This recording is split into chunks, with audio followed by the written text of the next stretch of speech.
Everyone, welcome to another book review Wednesday, and today I thought it would be interesting to briefly address a more book, since I haven't addressed a lot of those for quite some time. This one in particular is called A Room with a View by E.M. Forster, or Forster, excuse me. Now, this one is rather interesting in how it approaches itself. Unlike other novels like Pride and Prejudice, where it's more about the tension that surrounds the two characters who like each other even though they don't openly express it within the beginning. This one, it's kind of clearly established within the beginning that the romantic leads do have sort of feelings for one another, but their sort of social class and standings kind of get in the way of that. Class, as well as the way in which the two are basically brought up to be, is different, and that sort of provides sort of the kind of conflict that prevents the two sort of from establishing a romantic relationship. So you'll see how that's really the primary focus, as opposed to Pride and Prejudice, where it's more the romance is more based within misinterpretation rather than sort of maybe outside forces, even though it does kind of bring in class at some points, and it does maybe play an influence within the plot. It's not really the primary focus, whereas here this is really the primary focus. There's no, misinterpretations and stuff, which I am very happy for, because romance novels tend to do this a lot. And it largely started by Pride and Prejudice, where the couple has some form of misinterpretation that brings them apart. Here, it's clearly established that it's because of their social groups that sort of force them away from each other. You'll see that clearly as the book sort of introduces the characters, and as it progresses. Now, the two main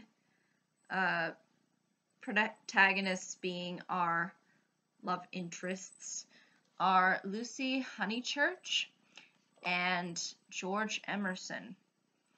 Now, George Emerson kind of comes from the non-traditional English kind of background. He's not necessarily what you would call how would you say? You wouldn't call him somebody that is typical, I guess.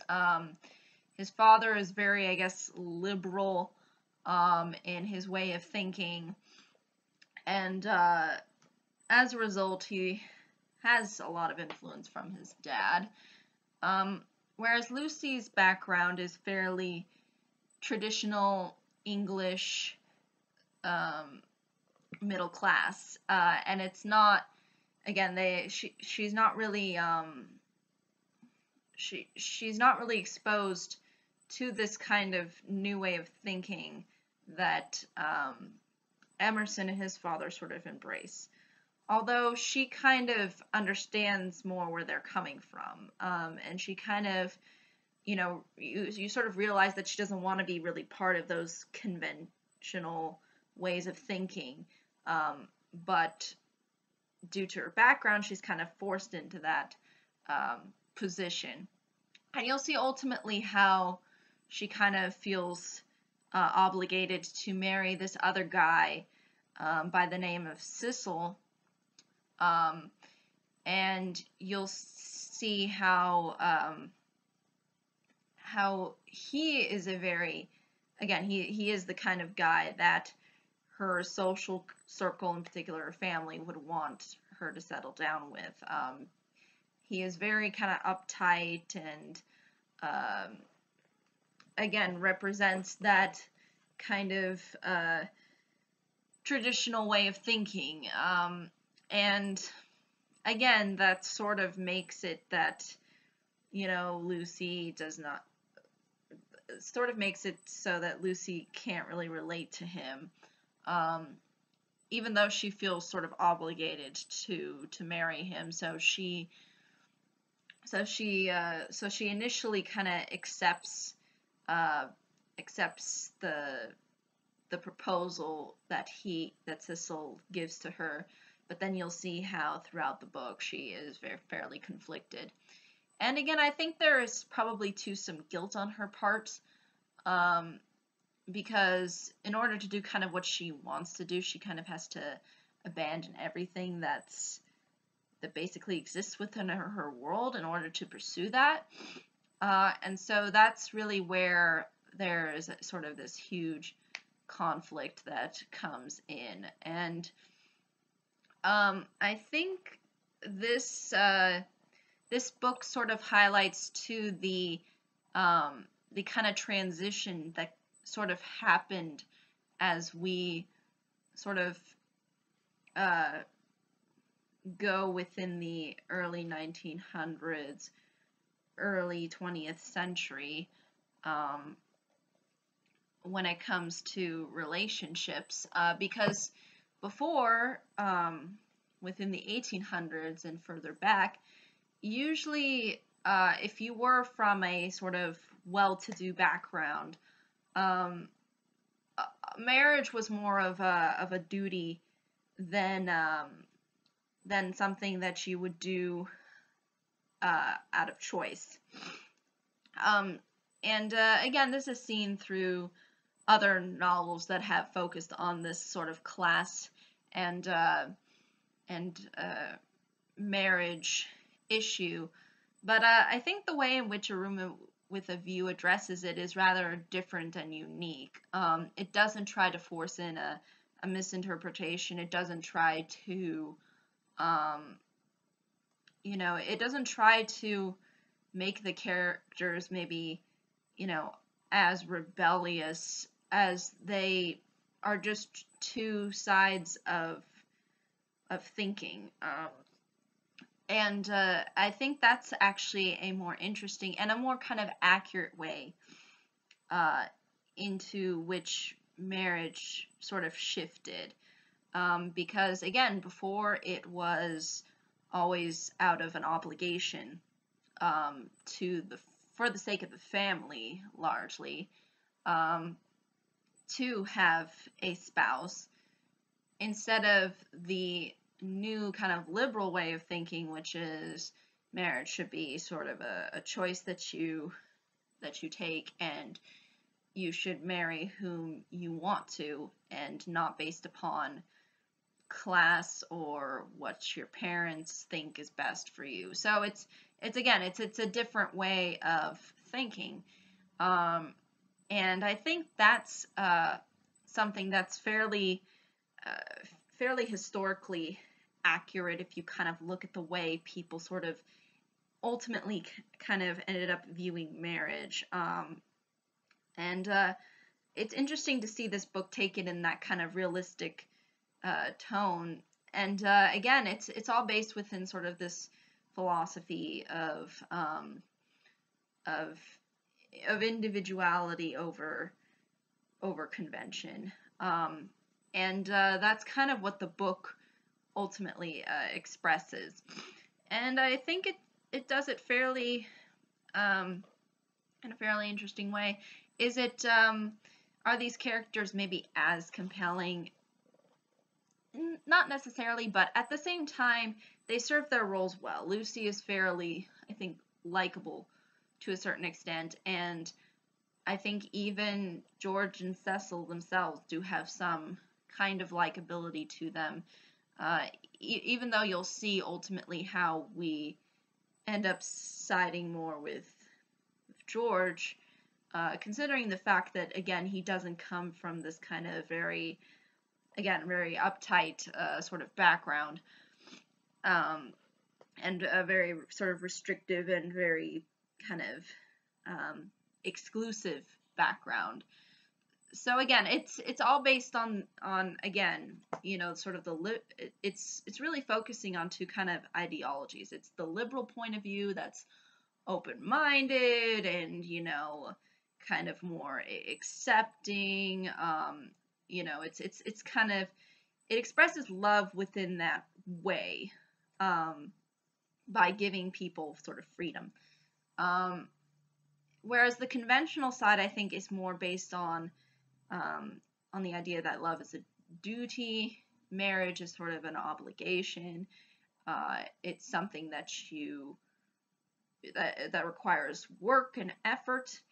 And the interesting thing is how the book does end up siding with one particular side.